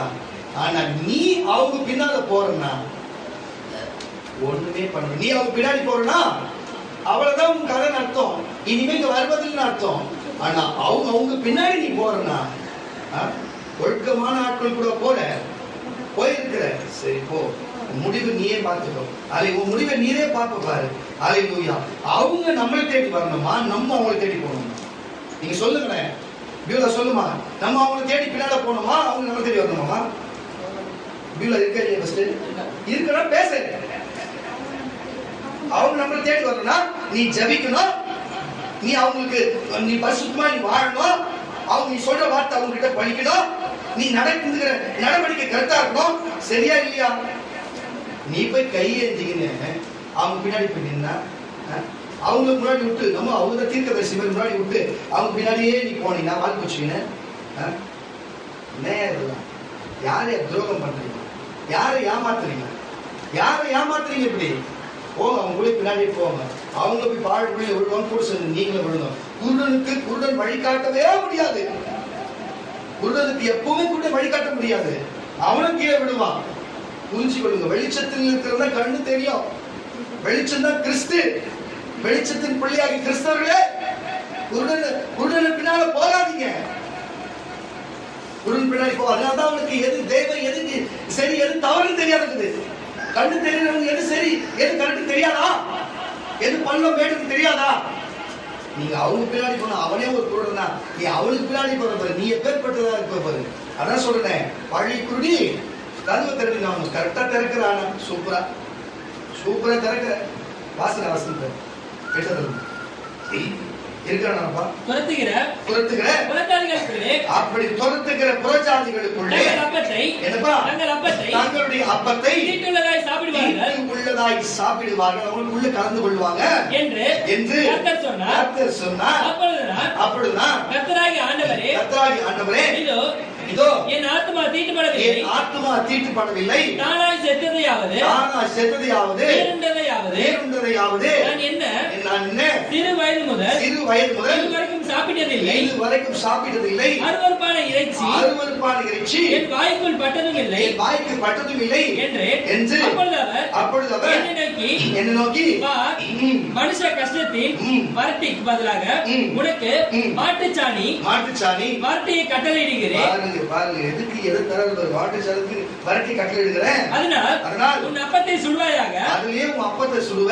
பின்பு அவர் மனுபுத்திரனே, இதோ அப்பமும் தண்ணீரும் அவர்களுக்கு குறையவும் அவனவன் திடுக்கிடவும் பயப்படவும் அவரவர்கள் தங்கள் அக்கிரமத்திலே தங்களுடைய செய்த தேவனுக்கு கீழ்ப்படியாம தீர்க்கதரிசி வார்த்தை கீழ்ப்படியாம அக்கிரமத்திலே அவர்கள் வாடி போகவும் நான் எருசலேமிலே அப்பம் என்னும் ஆதரவுகோலை முறிக்கிறேன். இப்ப தெரியுது, அந்த குடும்பத்துல அப்பம் என்னும் ஆதரவுகோலை முறிக்கிறேன். இது ஏற்கனவே இந்த வசனம் வந்த வரல, லேவியராகமத்தில் வந்ததுல அதே தான் சொல்ற. அப்பம் என்னும் ஆதரவுகோலை முறிக்கிறேன். அவர்கள் அப்பத்தை நிறையும்படியே விசாலத்தோட சாப்பிட்டு தண்ணீரை அளவின்படியே திடுக்கத்தோடு பயத்தோடு குடிப்பார்கள். இப்படிப்பட்ட காரியம் நடக்கும். ஜேம்ஸ் இருக்காரா? ஒரு அவையில சொல்லுவோம், அடிக்கடி சொல்லுவோம், தொப்புள் மேல கஞ்சி. அந்த மாதிரி இருந்துச்சு ஜனங்களுக்கு. இயேசுவை மறக்க தோணும், புறஜாதி மக்களோடு ஜாயின் பண்ண தோணும். அல்லேலூயா. அதுதான் நான் சொல்லுகிறேன். கர்த்தருடைய பிள்ளைகளே, தயவு செய்து புரிஞ்சு கொள்ளுங்க. இப்படிப்பட்ட புறஜாதி மக்களோடு இருக்கிற காத்தை விட்டு கிறிஸ்தவரோடு சேருங்க. கிறிஸ்தவரோடு பழக்க வழக்கத்தை வச்சுங்க. கிறிஸ்துவோடு சேருங்க. கிறிஸ்துவோடைய பழக்க வழக்கத்தை வச்சுங்க. சபையோடு நிலைத்திருங்க. அல்லேலூயா. உங்க பழக்க வழக்கம், பேச்சு, உங்க நடக்க, உங்க செயல் எல்லாத்தையும் மாற்றிக்கொள்ளுங்க. அவர்கள் பார்த்தாக்கா, நீங்க எங்க சர்ச்சைக்கு போறீங்க? நான் வழக்காய் ஜெபம் பண்ணுங்க. தம்பி, அண்ணா, எங்க சர்ச்சைக்கு போறீங்க? நீங்க எனக்காக ஜெபம் பண்ணுங்க, நானும் உங்க சர்ச்சைக்கு வரேன்னு சொன்னோம். அப்படி இருந்தா நீ தான்ப்பா உண்மையான கிறிஸ்தவன். ஆனா நீ அவங்க பின்னாடி வாழ் பிடிச்சு போன வச்சுங்க, உன் அப்பத்தின் கோல் இன்றோடு முறிக்கப்படுகிறது. ஒரு வசனம் 2 தடவை வந்தா கிறிஸ்தவத்துல என்ன நடக்கும்? அப்படி நடக்கும் என்று சொன்ன ஒரு அப்ப கட்டாயம் நடக்க போகிறது என்பதை மட்டும் புரிந்து கொள்ளலாம். மன்னிப்பே கிடையாது. அது மட்டும் தெரிஞ்சு கொள்ளுங்க. இன்னைக்கு தெரிஞ்சுட்டு போனதா நீ உட்கார வச்சு பேசுகிறது. கடன் தச்சவர்கள் சொல்லுவோமாக இப்படிப்பட்ட காரியங்கள் இருக்கிறது. எரேமியாவின் புஸ்தகம், நன்றி ஆண்டவர், எரேமியாவின் புஸ்தகம் 5ஆம் அதிகாரம், எரேமியாவின் புஸ்தகம் 5ஆம் அதிகாரம் 17ஆம் வசனம். எரேமியாவின் புஸ்தகம் 5ஆம் அதிகாரம் 17. அவர்கள் உன் குமாரரும் நல்ல கிடைக்கும் உன் குமாரரும் உன் குமாரத்தியும் சாப்பிட வேண்டிய உன் விளைச்சலையும் உன் அப்பத்தையும் சாப்பிட்டு உன் ஆடு மாடுகளை பட்சித்து உன் திராட்சை பழங்களையும். இதெல்லாம் எப்படி தெரியுமா? நீ போனவர் வாழ் குச்சிங்க அவங்க செய்ய போறாங்க. இதெல்லாம் நீ யாரை நம்பி போன? சபையை விட்டுட்டு போனல, இயேசுவை விட்டுட்டு போனல, ஊழியக்காரங்களோட வார்த்தை கேட்க போனல, தேவனுடைய வார்த்தை கேட்காம போனல. அவங்க கூட இதை செய்வாங்க. வசந்த வாசியாக புரிகிறது. அவர்கள் உன் குமாரரும் உன் குமாரத்திகளும் எல்லாம் கொஞ்சம் குமாரத்திகளையும் சாப்பிட வேண்டிய உன் விளைச்சலையும் உன் அப்பத்தையும் உனக்கு வர வேண்டிய ஆசீர்வாதத்தையும் உனக்கு வர வேண்டிய உணவையும் அவர்கள் சாப்பிட்டு உன் ஆடுகளையும் உன்னுடைய வருமானத்தையும் உன் மாடுகளையும் உன் செல்வத்தையும் அவங்க பட்சித்து உன் திராட்சை பழங்களையும் வாழ்வாதாரத்தையும் உன் அத்தி பழத்தையும் உன்னுடைய சுகத்து பலத்தையும் அவர்கள் சாப்பிட்டு நீ நம்பின உன்னுடைய அரணான பட்டணங்களையும் உன்னுடைய அரணான ஐயோ அந்த தங்கச்சி இருக்குது, அந்த அக்கா இருக்குது, இந்த அண்ணாக்குறாரு, நீ புறஜாதி மக்கள் தேடி ஓடுனீங்க, புறஜாதி தேவர்களை வழிபடுகிற ஆராதிக்கிறவங்க போய் பின்னால வாழ்க்கைச்சு போனீங்க. உன்னை பார்த்து வாசி அரணான பட்டணங்களை பட்டயத்தாலே என்ன பட்டயத்தாலே இன்னைக்கு உனக்கு பட்டயம் ரெடியா இருக்குது பாரு. வீட்டுக்கு போ, உனக்கு ரெடியா இருக்கு பட்டயம். சரியா? ரெடியா இருக்கு பட்டயம். பட்டயத்தாலே நல்லா சத்தமா பேசுற. பட்டயத்தாலே உன்னை கொள்ளுவார், இல்லாத போவார் அர்த்தம். பட்டயத்தை வெறுமையாக்குறது சாவத அர்த்தம். பட்டயத்தாலே வெறுமையாக்க விட்டது வாசி. ஆகிலும் நான் அந்நாட்களிலும் உங்களை சர்வகாரம் செய்யாதிருப்பேன். என்னப்பா? சர்வ சங்காரம் செய்யாதிருப்பேன். மொத்த பெரிய சங்காரம் செய்யாதிருப்பேன் என்று கர்த்தர் சொல்லுகிறார். எங்கள் தேவனாகிய கர்த்தர் எங்களுக்கு இவைகள் எல்லாம் எதிர்த்தம் செய்தார் என்று எதிர்த்தம் செய்தார்னா நீங்கள் கேட்டால், நீங்கள் ஒருவேளை கேட்டால் அப்பொழுது நீர் அவர்களை பார்த்து எங்களை என்னை விட்டு உங்கள் தேசத்திலே அந்நிய தேவர்களை சேவிக்க தேவர் தெரிஞ்சுச்சா? இப்ப நான் பேசுறது புரிஞ்சுச்சா? அந்நிய தேவர்களை, அந்நிய மனுஷனை, தெரியாத மனுஷன், பேசக்கூடாது சொன்னவனை, அவன் போகக்கூடாது சொன்னவனை, அவங்க கிட்ட பேசினதை சேவித்தது போல உங்களோடு அல்லாத தேசத்திலே அந்நியர்களை சேவிப்பீர்கள் என்று நீங்க சேவிப்பீர்கள் என்று சொல்வாயாக. நீங்கள் யாக்கோபின் வீட்டிலே அறிவித்து யூதாவிலே சொல்லி கூற வேண்டியது என்னவென்றால், சொல்ல வேண்டியது என்னன்னா, தண்ணீர் இருந்தும் காணாமலும், அதுதான் சொல்றேன், தண்ணீர் இருந்தும் என்னப்பா கண்ணீர் இருந்தும் காணாமலும் காதுகள் இருந்தும் ஏறாமல் இருக்கிற அறிவில்லாத ஜனங்களே கேளுங்க. எனக்கு பயப்படாது இருப்பீர்களோ, எனக்கு நீங்கள் பயப்படாது இருப்பீர்களோ என்று கர்த்தர் சொல்லுகிறார். அப்ப நீங்க பயப்படாது இருப்பீங்க. இவ்வளவு தூரம் எங்க தீர்க்கதரிசி, எங்க எரேமியா பேசினார், எங்க ஏசாயா பேசினார், எங்க எசேக்கியேல் பேசினார், எங்க மோசே பேசினார், தொடர்ந்து எங்க தீர்க்கதரிசிகள் பேசினார். தீர்க்கதரிசிகளா மகா தீர்க்கதரிசியை விளங்கின இயேசுநாதர் முன்பே வசனத்துல பேசினார். தொடர்ந்து தீர்க்கதரிசி, உலகத்துல தீர்க்கதரிசியை ஏற்றுக்கொண்டால் நாங்க தேவனை ஏற்றுக்கொண்டோம். ஆனா அவர் தொடர்ந்து இவ்வளவு தூரமா தன்னுடைய தீர்க்கதரிசிகளோடு பேசினாரு. என்னாச்சு? வணங்கா கழுத்துல ஜனங்கள் எல்லா இடத்துலயும் இருந்தது, நம்ம சபையும் இருக்குது. அந்த போய் தொலை மாட்டது. அல்லேலூயா. நல்ல விசுவாசம். நான் எப்படி கேட்கறேன்னா, கடவுள் யாருன்னே தெரியாது, வேற மொழி பேசுறமா இருந்தாலும் சரி, எங்க இருந்தாலும் சரி, கடவுள் யாருன்னே தெரியாது. வந்து இங்க இயேசுவை தெரிஞ்சுக்கணும், இங்க வந்து ஊழியம் செஞ்சா அது ஒரு பெரிய பாக்கியமா இருக்கு. இந்த மாதிரி வணங்கா கழுத்துல ஜனங்களை வச்சு பாட வர்றதை விட அவங்களுக்காச்சும் நம்ம திருப்தியா சொல்லி கொடுத்துட்டு போகலாம். இது நல்லதுன்னா ஒரு அலையில சொல்லுங்களேன், அது முக்கியமான சில பேருக்கு கன்ஃபார்ம் ஆயிடுச்சு. அதுல டவுட்டா ஒரு அலையில சொல்லுங்க. அல்லேலூயா. எதுக்கு அதெல்லாம் தெளிவா நாங்க அவங்க வாயில் அறிக்கையில பார்த்தா கரெக்டா இருக்காங்க. எதுக்கு நான் சொல்லணும்னு சொன்னா கர்த்தருடைய பிள்ளைகளே, அப்போ இப்படி தீர்க்கதரிசி வார்த்தை சரி நான் கேட்கிறேன், தேவகந்தமா நெத்திக்கு பேர்ல போல எதுக்கு கேட்கறேன்னா, ஒரு வேற ஏசப்பாட்ட மன்னிப்பு கேட்டு தீர்க்கதரிசிகிட்ட ஒப்புரவாகி நான் இந்த மாதிரி தெரியாத செஞ்சுட்டேன், என்ன மனுஷன் நான் கரெக்டா இருப்பேன் அப்படி சொன்னா ஒப்புரவு வாங்குவாங்களாமா? தீர்க்கதரிசிகிட்ட சொன்ன ஒப்புரவு வாங்குவாங்களா? மன்னிப்பாங்கன்றியா? சில காரியத்தை ஒரு தடவைக்கு மேல ஒரு தடவை சொல்லியும் அது செய்யாத போன ஒரு 3 தடவைக்கு மேல தேவன் அதை மன்னிக்கிறது இல்லை. உங்களுக்கு பலமுறை அதை பேசியாச்சு. இங்க ஒரு சிலர் இருக்கீங்க, உங்களை கர்த்தர் பண்ணிக்க இருக்கிறாரு. நீங்க அதெல்லாம் பிரச்சனை கிடையாது. யாரை குறித்து என்ன வார்த்தை வருகிறது கேட்கிறவங்களுக்கு உங்களுக்கு புரிஞ்சிருக்கும். புரியுதா இல்லையா? உங்களுக்கு தெரியும் என்ன ஒரு சொல்லணும்னு சொல்லிட்டு. புரியுதா இல்லையா? என்னதான் சொல்றாரு உங்களுக்கு தெரியும். அது உங்களுக்கு தான் பேசுகிறேன்னு சொல்லுங்க. நீங்க வராதவங்க குறித்து பேசுகிறேன், அவங்களுக்கும் அது தெரியும். அந்த வீடியோல பேசுறேன், எப்படி வீடியோ கேட்பாங்க. எப்படி இங்க ஜாபா போய் சொல்லணும் எப்படியோ, அது எந்த மாற்று கருத்து இல்லை. அதுக்கு கருத்து அதுக்கு ஒரு நாள் வச்சுக்கிறார் வெயிட்டு, அதுக்கு வைப்பாரு. அதனால போய் சொல்லும் ஒரு நாள். எதுக்கு இதை சொல்லுகிறேன்னு சொன்னா, கர்த்தருடைய பிள்ளைகளே, வார்த்தை கேட்க மாட்டீங்க, வசனத்தை கேட்க மாட்டீங்க, உண்மையா இருக்க மாட்டீங்க, சபை கொண்டு கீழ்ப்படைய மாட்டீங்க. இப்படிப்பட்ட காரியத்தை செஞ்சுருக்கீங்க. அப்பத்தின் போல கொடுத்து உன்னை ஆஸ்வதிச்சு, உன் எண்ணெய் மாவு குறையாத ஆஸ்வதிச்சு, உனக்கு நன்மை செஞ்சு, உனக்கு எல்லாத்தையும் செஞ்சு உன்னை பாதுகாத்து உங்களை உட்கார வைப்போம். நீங்க அந்நிய மக்களோட சேர்ந்து நீங்க பின்னாலே திரும்பி வருவீங்க. இதெல்லாம் நியாயமாயிது சொல்லுங்க. நீங்க சபைக்கு வராது போவீங்க. ஞாயிற்றுக்கிழமை தான் உங்களுக்கு முக்கியமான வேலை வரும், வெள்ளிக்கிழமை தான் முக்கியமான வேலை வரும். இல்ல நீங்க பண்ணுங்க, நீங்க பண்ணுங்க, என்ன வேணா பண்ணுங்க. தேவன் தெளிவா சொல்லிட்டாரு, அவர் செய்ய போறேன். அவர் சொல்றதை கேட்டு சொல்றதுதான் என் வேலை. அது நடத்துறதோ நடத்தாத போதோ அவர் கையில இருக்குது. அல்லேலூயா. அது உங்களுக்கு பழிக்குதுன்னா பாத்திரமான தான் உங்களுக்கு பழிக்கும். ஆமான கணக்கு பத்தி ஒரு சொல்லுங்களேன். அல்லேலூயா. அது போலதான் கர்த்தருடைய பிள்ளைகளே, நன்றி ஆண்டவரே. உபாகத்தின் புஸ்தகம்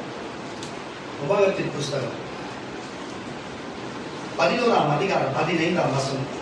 உபாகத்தின் புஸ்தகம் 11ஆம் அதிகாரம் 15ஆம் வசனத்தை வாசிக்க. மிருக ஜீவன்களுக்காக உன் வெளியிலே புழுகும்படி செய்வேன். பாருங்க, இதுதான் சொல்றேன். தேவன் ஒரு மனுஷனோடு இருந்தார். இதுதான் சொல்றேன். எப்படி அங்கே அவருடைய வார்த்தையை வசனத்தை கேட்டு உண்மையா அவர் தேடி வனாந்தரத்திலே சோறு தண்ணி கிடைக்காத ஒரு இடத்துல வனாந்தரத்திலே இருக்கும் பொழுது அங்கே 7 அப்பத்தை வைத்தும் 4 அப்பத்தை வைத்தும் 5 அப்பத்தை வைத்தும் பாருங்க 5000 பேரும் 4000 பேரும் 7000 பேரும் திருப்தி அடைந்து மீதம் 7 கூடை 12 கூடை எடுக்கப்பட்டதெல்லாம் உங்களுக்கு தெரியும். ஆமாண்ணா, ஒரு சிறு பையனை கொண்டு அப்படி எல்லாருக்கும் திருப்தியாய் கொடுத்த தேவன் உண்டு. அப்ப அங்க இருக்கிற எல்லா ஆண்களும் எல்லாரும் சாப்பிட்டு திருப்தி அடைந்து மீதம் எடுக்கப்பட்டது. உண்மைதானே? யாரா ஊதிக்கிறது புரியல.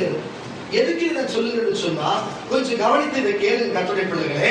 அப்ப நம்ம தேவனை தேடும் போது, அவர் சமூகத்தை தேடும் பொழுது, நான் சொல்லுகிறேன், இந்த சபைன்னு சொன்னா கிறிஸ்து சபைக்கு தலையா இருக்கிறாரா? சபைன்னா கிறிஸ்துவ சபை. கிறிஸ்து சபைக்கு தலையா இருக்கிறாரா? நம்ம அவையாவா இருக்குமா? நம்ம எல்லாம் சபை தானே. அப்போ கிறிஸ்துவை தேடி நம்ம போனாங்க. கிறிஸ்து சபை தானே. அப்ப கிறிஸ்துவை தேடி நம்ம வரோம்ல. அப்போ கிறிஸ்துவை தேடி வனாந்தரத்துல ஒரு வார்த்தை கேட்க போகும்போது அவங்க சாப்பிட்டு திருப்தி அடைந்து 7 கூடை அவர் நிரம்ப எடுத்தார்கள் வேதம் சொல்லுகிறது. அப்போ அதே போல இங்க சபை தேடி வந்து இங்க வார்த்தை வருகிறது. அப்ப இங்க எந்த ஜபத்தை ஜபித்தாலும் எந்த வார்த்தை சொன்னாலும் அது நீங்கள் கேட்டுக்கொண்டு அப்படியே ஒரு வார்த்தை வாயில பெற்றுக்கொண்டு அப்ப நீங்கள் சாப்பிட்டு எல்லா காரியத்திலும் திருப்தி அடைந்தீர்கள், மீதமும் எடுத்தீர்கள், உங்களுக்கு சுகமாக சம்பூர்ணமாய் கொடுப்பார். அல்லேலூயா. அப்போ உண்மையாய் அவர் தேடி வரும் பொழுதுதானே. அல்லேலூயா. ஆனா தேடுறது நம்ம வீட்டுக்குள்ளே இருந்து நமக்கு எப்பினால செய்யறது, நம்ம சபைக்குள்ள நம்ம சபைக்குள்ள காரியத்தை செய்யறது. அல்லேலூயா. நம்ம கிட்டயே பேசி நமக்கே பின்னால வேலை செய்யறது. இந்த மாதிரி என்ன தெரியும் நினைக்கிறது. நீ எல்லாம் எங்க போய் வாழ போற? அவ்வளவுதான் வாழ்க்கலாம். நீ எங்க போய் வாழ போற? அவ்வளவுதான். அல்லேலூயா. வாசிப்பா வசனத்தை புரியும். மிருக ஜீவன்களுக்காக அப்போ நான் சொல்ல வருதுன்னா, அப்போ நீங்க சாப்பிடுறது மட்டும் இல்லாம இப்போ நாங்க சாப்பிடணும்னு வச்சுங்களேன், நான் சாப்பிட்டு திருப்தி ஆனதான் எங்களுக்கு நாய்க்கு சாப்பிடுது. புரியுதுங்களா இல்லையா? நான் சாப்பிட்றதுக்கு எனக்கு வந்ததை முன்னாடி எடுத்துதான் எங்க புறாங்க சாப்பிடுது. என் சம்சாரம் அடிக்கடி சொல்லும், என் பிள்ளைங்களுக்கு கொடுக்க வேண்டியதான் கொடுக்குறேன். நான் சொல்றது வாசகம் இல்லைன்னு சொல்லுவாங்க. நாங்க சாப்பிட்றத முன்னாடி எடுத்து எங்க புறாங்க சாப்பிடுது. நாங்க சாப்பிட்டு திருப்தி அடைஞ்சதுக்கு அப்புறம் எங்க நாய்ங்க சாப்பிடுது. புரியுதா இல்லையா? நாங்க பயன்படுத்துறது தண்ணியை தான் எங்க மரத்துக்கும் எங்க செடிக்கும் ஊத்துறேன் நான். அப்ப நாங்க சாப்பிட்டு திருப்தி அடைந்து எங்களுக்கு சாப்பிட்டு சாப்பிடுதுங்க மிருகஜீவன். புரியுதா இல்லையா? அப்போ ஆடு மாடுகளும் அப்படித்தான். அதுக்கும் எங்கள் நிமித்தம் எங்களை தேவன் எங்களுக்கு திருப்தியாக கொடுக்க வேண்டும். எங்களுடைய ஆடு மாடுகளுக்கும் எங்க நாய்க்கும் எங்க புறாக்கும் கூட தேவன் அவர் உணவு கொடுக்குறான்னு சொல்ல வருகிறேன். அல்லேலூயா. அது போலதான் உங்களையும் உங்களுக்கு தேவன் ஒரு காரியத்தை கொடுக்குறேன்னு சொன்னா உங்களுக்கு சார்ந்திருக்கிறவங்க கொடுப்பார். அல்லேலூயா. அதனால என்ன சொல்லுங்க கர்த்தருடைய பிள்ளைகளே, நான் எதுக்கு இதை சொல்லுகிறேன்னா, உங்களுக்கு சாத்துனா வெளியில இருக்கிற புறச்சாதி மக்கள் தான் உங்களை சார்ந்திருக்கணும், உங்க நிமித்தம் ஜெபித்தவங்க நல்லது நடக்கணும். தவிர நீங்க போய் அவிசுவாசிய மாறி அந்தி கிறிஸ்துவ மாறி நீ போய் அவங்க கிட்ட போய் வால் பிடிச்சிட்டு போனேன்னு வச்சுக்கேன், நான் என்னத்த சொல்றது?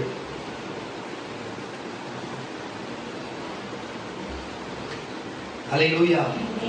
உங்களுக்கு அப்பத்தின் கோல் முறிக்கப்படும். ஆனா அவர் வார்த்தை கேட்டு நடக்கிறவனுக்கு வாசியா மிருக ஜீவன்களுக்காக உன் வேலிகளிலே புல் முளைக்கும்படி நான் செய்வேன். நீ சாப்பிட்டு திருப்தி அடைவாய் என்றார். நீ சாப்பிட்டு திருப்தி அடைவாய் என்றார். நம்ம சாப்பிட்டு திருப்தி அடைவது மட்டும் இல்லாம நம்ம ஆடு மாடுகளுக்கும் நாய்களுக்கும் புறாக்கு கோழிகளுக்கு கூட புல் பூண்டுகளை முளைத்து அதுக்கு உணவு கொடுக்கின்ற விட்டத்தை தொடர்ந்து வாசி. உங்களுடைய இருதயம் வஞ்சிக்கப்படாமலும், உங்கள் இருதயத்துல ஏமாற்றப்பட வஞ்சிக்கப்படுறது ஏமாறுறது அர்த்தம். உங்கள் இருதயம் வஞ்சிக்கப்படாமலும் நீங்கள் வழி விலகி அந்நிய தேவர்களை சேவித்து, அதான் நீ வழி விலகி போயிட்டே சொல்ற வார்த்தை கேட்காம எவனையோ பார்க்க போயிட்டு எவ்வளோ பார்க்க போயிட்டு எவ்வளவு முடிஞ்சு போச்சு கதை. அல்லேலூயா. போயிடுச்சு, உங்களுக்கு வஞ்சிக்கப்பட்டுட்டீங்க. இதுக்கப்புறம் தான் நீ வஞ்சிக்கப்படுறது எங்களையும் வஞ்சிக்கப்படுறேன்னு சொல்றாரு. அதுதான் ஹைலைட். அல்லேலூயா. கர்த்தர் ஒருவர் இருக்கிறார். வஞ்சிக்கிற பொல்லாத பிசாச இன்றைக்கு தலையை தசிக்க நீங்க அனுப்பலனா பாரு. வாசி நித்தியத்திலிருந்து நீங்கள் வழி விலகி அந்நிய தேவர்களை சேவித்து, நீங்கள் வழி விலகி அந்நிய தேவர்களை சேவித்து அவர்களை நமஸ்கரிக்காமலோ இருக்கும்படி எச்சரிக்கையாயிருங்க. கர்த்தருடைய கோபம் உங்கள் மேல் மூண்டு. அப்ப புரிஞ்சுச்சா? அப்ப ஒரு மனுஷன், அக்கா இந்த அக்கா தான் எனக்கு எல்லாம் செய்யும், இந்த அண்ணா தான் எனக்கு எல்லாம் செய்யும், தம்பி இல்லைன்னா நான் பிறக்கவே இல்லை. டேய், இந்த தம்பி இல்ல நீ எப்படி என்னடா இது சொல்றது? ஒரு லாஜிக் வேணாமடா. இப்படி எல்லாம் பேசுற ஜனங்க இங்க உட்கார்ந்து இருக்குது. சரி, வராம இருக்குது. உங்களுக்கு எல்லாம் அப்பத்தின் கோல் முறிக்கப்படும். உங்களுக்கு அப்பத்தின் கோல் முறிக்கப்படும். இதெல்லாம் தான் விக்கிர ஆராதனை. ஒரு சிலையை பார்த்து வழிபடுறது இல்ல. சிலையை வழிபடுறவங்கிட்ட போய் நீ ஊழல் கும்பிட்டு போடுற பாரு, அதுவும் தான். அப்படியே அந்த ஊழல் கும்பிட்டு போட்டு இங்க வந்து நீ ஊழல் சூத்திரம் போடுற பாரு, அதையும் கத்தர் பார்த்துனாங்க. அப்படியே ஊழல் அழுவ பாரு, எல்லாத்தையும் பார்த்துனாங்கிறாரு. எல்லாரையும் கத்தர் பார்த்தாங்க. விட்டதுவாசி மழை பெய்யாம போகவும், தேசம் தன் பலனை கொடாமல் இருக்கவும் வானத்தை அழைத்து போடுவார். பாருங்க, பலனை கொடுக்காக வானத்தை அழைத்து போடுவார். கர்த்தர் உங்களுக்கு கொடுத்த நல்ல தேசத்திலிருந்து நீங்கள் சீக்கிரத்தில் அழிந்து போவீர்கள். நல்ல சபையிலிருந்து வெளில வந்து நீங்க அழிஞ்சு போவீங்க. ஆகையால் கர்த்தர் உங்கள் பிதாக்களுக்கு கொடுப்பேன் என்று அவர்களுக்கு ஆணையிட்ட தேசத்திலே உங்கள் நாட்களும் உங்கள் பிள்ளைகளின் நாட்களும் பூமியின் மேல் வானம் இருக்கும் நாட்கள் போலவும் அநேகமாய் இருக்கும்படிக்கு நீங்கள் என் வார்த்தைகளை உங்கள் இருதயத்திலும் உங்கள் ஆத்மாவிலும் பதித்து அவைகளை உங்கள் கையின் மேல் அடையாளமாய் கட்டி உங்கள் கண்களின் நடுவே ஞாபகக்குறியாக வைத்து அவைகளை உங்கள் பிள்ளைகளுக்கு உபதேசித்து நீங்கள் வீட்டிலே உட்கார்ந்திருக்கிற போதும், வழியிலே நடக்கிற போதும், படுத்துக் கொள்ளுகிற போதும், எழுந்து கொள்ளுகிற போதும் அவைகளை குறித்து பேசுவீர்களாக. அவைகளை உங்களை விட்டு இலைகளிலும் உங்கள் வாசல்களிலும் எழுதுவீர்களாக. நீங்கள் உங்கள் தேவனாகிய கர்த்தரிடத்தில் அன்பு கூர்ந்து, தேவனாகிய கர்த்தரிடத்திலே அன்பு கூர்ந்து அவர் வழிகளிலே மத்தேயு, மார்க்கு, யோவான், லூக்கா சொல்லப்பட்ட புதிய சொல்லப்பட்ட வார்த்தையின்படி நடந்து அவரை பற்றிக்கொண்டு இயேசுவே தேவன் போதும் என்று எண்ணி நான் உங்களுக்கு செய்ய கற்பிக்கிற இந்த கற்பனைகள் எல்லாம், இந்த புதிய உடன்படி கற்பனைகள் எல்லாம் ஜாக்கிரதையாய் கைக்கொள்வீர்களானால் கர்த்தர் உங்களுக்கு முன்பாக அந்த ஜாதியெல்லாம் துரத்தி விடுவார். அந்த எந்தெந்த நீ யாருக்கு முன்னாடி வாழ்க்கை போனியோ அவங்கள உங்களை துரத்தி விடுவாரு. உங்களை பார்க்கிலும் நம்ம சபையில் அப்படிப்பட்ட அவங்களை துரத்தி விடுவாரு. உங்களை பார்க்கிலும் ஜனங்கள் பெருத்த பலத்த ஜாதிகளை நீங்கள் துரத்துவீர்கள். உங்கள் உள்ளங்கால் தட்டி நடக்கும். கீழ்படியாம இருந்தா என்ன நடக்கும்? விக்கிரத்தை ஆராய்ச்சா என்ன நடக்கும்? விக்கிரத்தை ஆராதிக்கிறவங்க கூட போய் சேர்ந்தா என்ன நடக்கும் என்று பார்த்தோம். அப்ப இயேசுவை வனாந்தரமா இருந்தாலும், கஷ்டமா இருந்தாலும், நஷ்டமா இருந்தாலும் வனாந்தரத்தில் இயேசுவை தேடினார்கள். சாப்பிட்டு திருப்தி அடைந்தார்கள். அல்லேலூயா. தேவனுடைய வார்த்தை கேட்டு வந்தார்கள். அதே போல அவர்களுடைய ஆடு மாடு மந்தைக்கும் புல் பூண்டு முளைக்க செய்து அவர்கள் சாப்பிட்டு திருப்தி அடைந்தார்கள் என்று சொன்னார். அப்ப அவர் தேடினால், உண்மையா இருந்தா அவருக்கு எண்ணெய் மாவு குறையாத, பணம் குறையாத, உணவு குறையாத, உடை குறையாத, எல்லாத்தையும் திருப்தியா செழிப்பாக வைப்பார். அவங்களுக்கு பாருங்க, வறட்சி இருக்காது, வீடு நிமித்தம் பிரச்சனை இருக்காது, வாகன நிமித்தம் பிரச்சனை இருக்காது, எந்த ஒரு காரியம் இல்லாத, எல்லாத்தையும் தீராத பிரச்சனை தீர்ந்து ஒரு சமாதானத்தை கொடுக்கும். அல்லேலூயா. தேவன் நம் பட்சத்தில் இருக்கிறார். அல்லேலூயா. விசுவாசம் கொடுக்கலாம், சாசம் கொடுக்கலாம், ஆனா அதில் நிமித்தம் திருப்தியே ஆகாது. திருப்தி ஆகாது. சாப்பிட்டும் திருப்தி அடையாளம் போல இருக்கிறோம். அல்லேலூயா. யோவேலின் புஸ்தகம் 2ஆம் அதிகாரம், யோவேலின் புஸ்தகம் 2ஆம் அதிகாரம் 26ஆம் வசனம் வாசித்து முடிச்சலாமா? யோவேலின் புஸ்தகம் 2ஆம் அதிகாரம் 26ஆம் வசனம். உங்களுக்காக கர்த்தர் இப்பயாச்சும் ஆசீர்வதிக்கிறாரா? இப்பயாச்சும் கீழ்ப்படுகிற மக்களுக்கு மனம் திரும்ப செய்கிறாரா? இப்பயாச்சும் கர்த்தர் மீட்க போகிறாரா என்று பார்க்கலாம், வாசி கேட்கலாம். என்னடா வசனம் தெரியல? யோவேல் 2:26. நீங்கள் சம்பூர்ணமாய் சாப்பிட்டு கரங்களை தட்டு தட்டு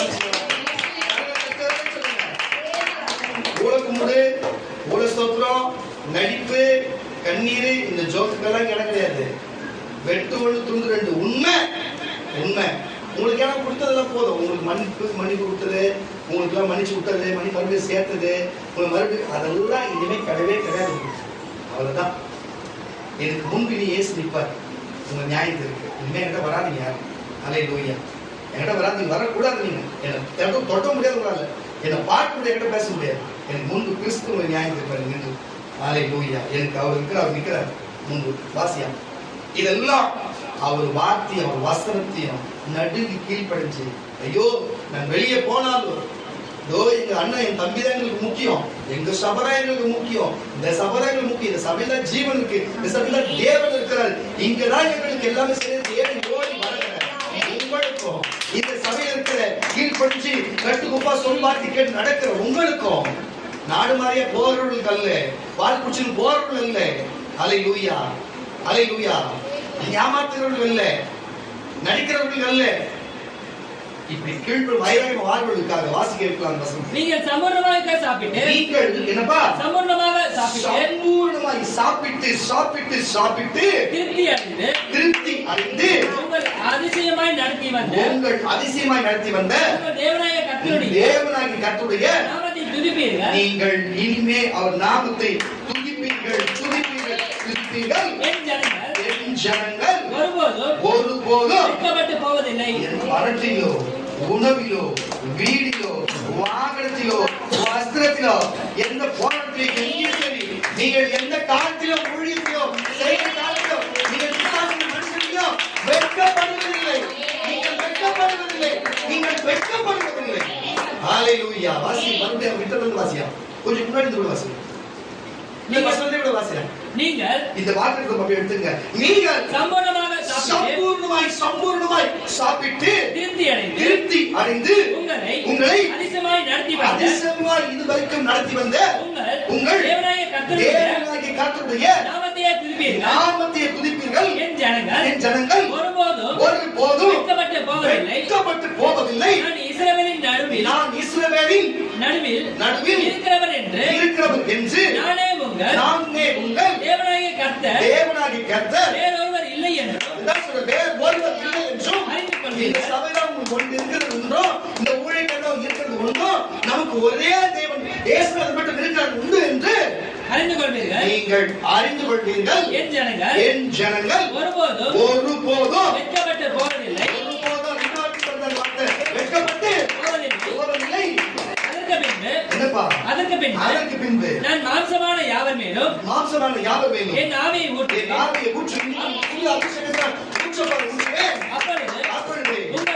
உங்கள் குமாரத்திகளும் தீர்க்க தரிசனம் சொல்லுவார்கள்.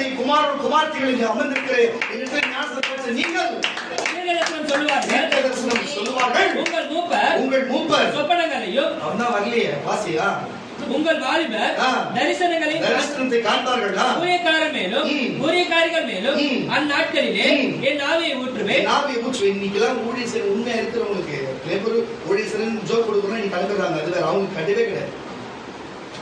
இன்னைக்கு ஆடிக்கிட்டு ஒரு ஜோக் பண்ணாங்க, அப்படியே பிசாசு வெளியே தொக்க வேண்டியதான். வாசியா. என் ஆவியை ஊற்றுவேன், வானத்திலும் பூமியிலும் ரத்தம், அக்கினி, புகை ஸ்தம்பமாகிய அதிசயங்களை காட்டுவேன். பெரிய தேவன் காண்பிக்க போகிறார். முற்றிலுமா லூக்கா எழுதின சுவிசேஷ புஸ்தகம், லூக்கா எழுதின சுவிசேஷ புஸ்தகம் 17ஆம் அதிகாரம் 7ஆம் வசனம். லூக்கா எழுதின சுவிசேஷ புஸ்தகம் 17ஆம் அதிகாரம் 7ஆம் வசனத்தை வாசிக்கிறேன். உங்களில் ஒருவனுடைய ஊழியக்காரன் உழுது. அதுதான் சொல்றேன். நான் என்ன சொல்றேன்னா, பாருங்க கர்த்தருடைய பிள்ளைகள் ஊழியம் செய்யறது, இந்த கிறிஸ்துவத்துல வாழ்றது, இதெல்லாம் உங்களுக்கு ஈஸியா இருக்காது. போனோன்னு போயிட்டு போனோமா, நின்னுமா, அப்படி நின்று வேணுமா, அப்படியே வந்தோமா, காலை டிக்குன்னு எல்லாம் வச்சு போட்டோமா, தேவத்துல காட்டாங்களா, வந்தோமா, இதெல்லாம் இங்க கிடையாது. அப்படிலாம் இருக்க முடியாது, அப்படிலாம் வாழ முடியாது. இது ஒரு கிறிஸ்தவம் என்பது ஒரு வாழ்வியல். கிறிஸ்துவம் என்பது ஒழுக்கத்தின் பாதை. கிறிஸ்துவம் என்பது ஒரு ஒரு உலகின் மாற்றம். புரியுதா இல்லையா உங்களுக்கு? இது மதம் இல்லை, இது ஒரு மார்க்கம். அதனால கிறிஸ்துவன் சாதாரண காரியம் இல்லை, ஒரு விசுவாசத்தின் நடக்கை. இது பரலோகத்தில் போருடைய ஒரு பரலோகத்துக்கு போய் வாழ்கிற ஒரு வாழ்க்கையோட அடிச்சுவடி. இதை பின்பற்றி தான் போனோம். இது வழி. இதுதான் வழி. இந்த வழியில தான் போகணும். கிறிஸ்தவன் தான் வழியே. கிறிஸ்து எப்படி வழிகள், கிறிஸ்தவமும் வழிதான். அந்த வழியில தான் பரலோகத்துக்கு போக முடியும், இலக்கு அடைய முடியும். புரிஞ்சுக்கொள்ளுங்க கர்த்தருடைய பிள்ளைங்க, இப்படி போனாதான் போக முடியும். ஆனா பாருங்க, வேலைக்கு போனோம், நம்ம கிட்ட ஒரு வேலைக்காரன் இருக்கிறான்னு வச்சுக்கோங்களேன். அவன் ஆடு மாடு மேய்ச்சிட்டு வரான், மேய்ப்பு வேலை செய்து வரான்னு வச்சுக்கோங்க. அப்ப நம்ம உட்காந்து இருக்கிறோம், மதியம் சாப்பிட்ற நேரத்துல வரான். போயிட்டு நம்ம வேலை செய்யணும் வச்சுக்கோங்க, நம்ம அப்படியே வேலை முடிச்சுட்டு வரோம். மதியானம் ஓனர் என்ன பண்றான், உட்காந்து இருக்கிறான். அவனுக்கு சாப்பிட நேரம் ஆயிடுச்சு. ஃபர்ஸ்ட் எப்பா நீ போய் நல்லா திருப்தியா சாப்பிட்டுட்டு எனக்கு எதுவும் சாப்பாடு கொடுப்பா சொல்லுவானா. டேய் ஃபர்ஸ்ட் நீ சாப்பாடு போட்டு சாப்பிட்டதுக்கு அப்புறம் போய் நீ எவ்வளவு போட்டு சாப்பிட்றா அப்படின்னு சொல்லுவாங்க. போட்டு சாப்பிட்டு நீ எனக்கு போட்டு சாப்பிட்றான்னு சொல்லுவானா ஒரு அழகிய சொல்லுங்க. இல்ல சாப்பிட்டு எனக்கு போட்டு சொல்லுவானா ஒரு அழகிய சொல்லுங்க. மறுபடியும் கேட்கிறேன், நீ சாப்பிட்டு எனக்கு போடுன்னு சொன்னா சொல்லுவானா ஒரு அழகிய சொல்லுங்க.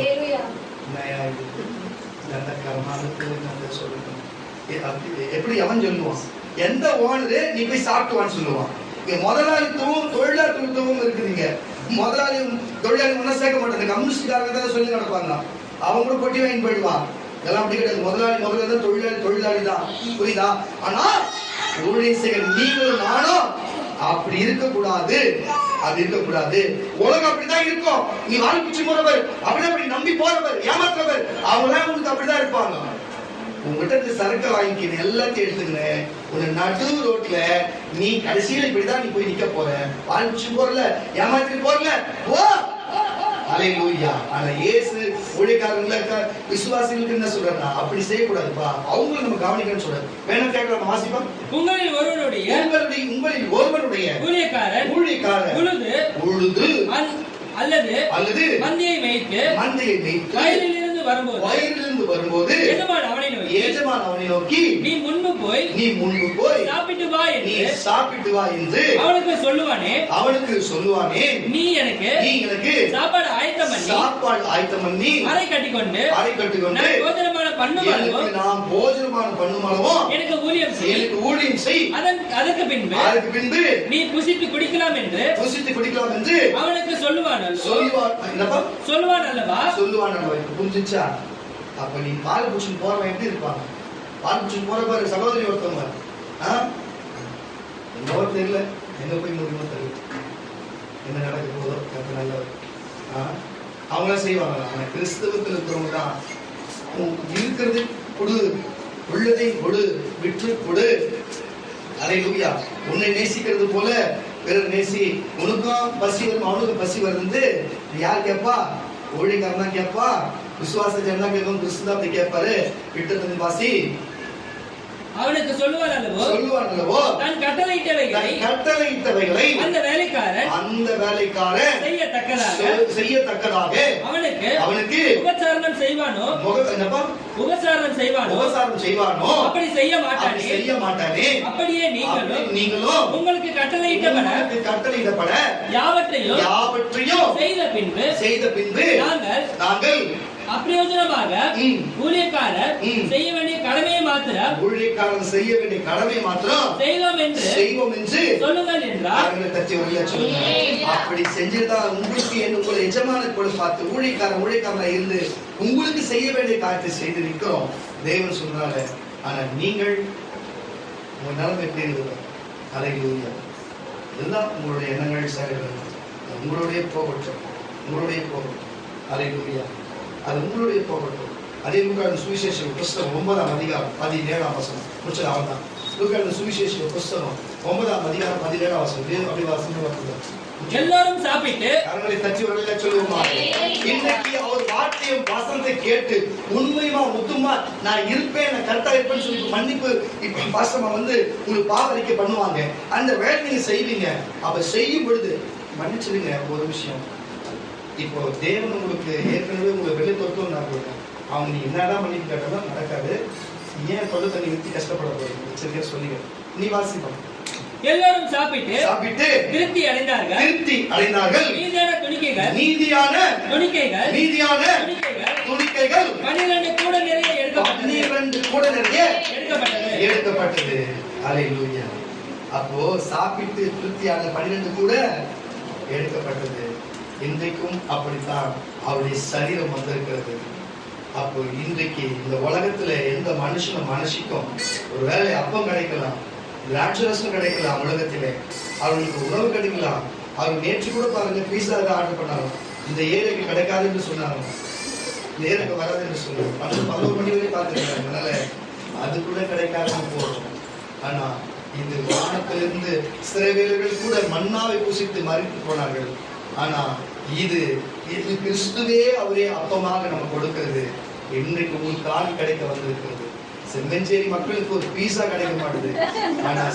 ஆனால் இன்றைக்கு இயேசு தம்முடைய சரீரமாகிய அப்பத்தை பரலோகத்திலிருந்து இறங்கி வந்த தேவன் அவரே உங்களுக்கு கொடுக்க வந்தார். அவர் சாப்பிட்டு திருப்தி அடைந்து சம்பூர்ணமாக இருக்கிறது என்று நான் நம்புகிறேன். அது நீங்க நம்புன்னு சொன்னா பாருங்க. அதே லூக்கா சுவிசேஷ புஸ்தகம் 22ஆம் அதிகாரம் 19ஆம் வசனம் பாருங்க. 19 வாசி. பின்பு அவர் அப்பத்தை எடுத்து ஸ்தோத்திரம் பண்ணி அதை பிட்டு அவர்களுக்கு கொடுத்து இது உங்களுக்காக கொடுக்கப்படுகிற என்னுடைய சரீரமாய் இருக்கிறது, என்னை நினைவுகூரும்படி செய்யுங்கள் என்றார். அல்லேலூயா. அப்ப இன்னைக்கு சாப்பிட போகிறோம், சாப்பிட்டு திருப்தி அடைய போகிறோம். அல்லேலூயா. அப்படி செய்யணும்னா கீழ்ப்படிதல் வேணும், உத்தமம் வேணும், பரிசுத்தம் வேணும். எப்படின்னா அப்படிப்பட்ட காரியத்தை உண்மையாக பரிசுத்தமா எப்படி சொன்னா இன்றைக்கு புதிய அபிஷேகத்தினாலும் புதிய ஐஸ்வர்யத்தின் ஆசீர்வாதங்களை நிரப்பி ஒரு தேவன் பலப்படுத்தி அனுப்ப வல்லவராக இருக்கிறார். ஆனால் ஊழியக்காரனுக்கு ஏமாற்றி சபை ஏமாற்றினார்கள். இனி வராது போவார்கள் இயேசுவின் நாமத்தினாலே. அல்லேலூயா. அது ஊழியம் செய்வதாக இருக்கட்டும், செய்யாது போனவர்களா இருக்கட்டும். ஆனால் இனி என் கண்கள் அவங்க காணவே கூடாது. எங்க வீட்டு மேல ஏறவே கூடாது. எங்க சபைக்குள்ள ஏறவே கூடாது. நீங்க தான் பொறுப்பு. நானே மனசரிங்க எல்லாத்தையும் விட்டுட்டு பார்த்து ஒப்பு போட்டுட்டேன். நீங்க தான் பார்த்துருக்கீங்க. அல்லேலூயா. கீழ்ப்படிஞ்சு அவருக்காக காத்திருந்து இருக்கிற என் ஜனங்கள் வெறுமையாய் போகாதபடி, போகும்பொழுது வழியிலே பசியாய் போனா சோர்ந்து போவார்கள். அப்பா அவர்களுக்காக குசிக்க அந்த ஒரு சரீரத்தை கொடுத்து அப்பத்தை கொடுத்து இன்னைக்கு திருப்தியா என் ஜனங்கள் நடத்தும். உணவிலும் உடையிலும் சரித்திலும் பணத்திலும் பொருளிலும் ஐஸ்வர்யத்திலும் ஆசீர்வாதத்திலும் எல்லாத்திலும் ஜனங்கள் திருப்தியா இருக்கிறபடிக்கு இன்றைக்கு வந்திருக்கிற நீங்கள் ஒரே ஒரு காரியம், அவர் ரத்தத்தையும் சரித்தையும் பானம் பண்ணி நினைவு கூர்ந்தார்.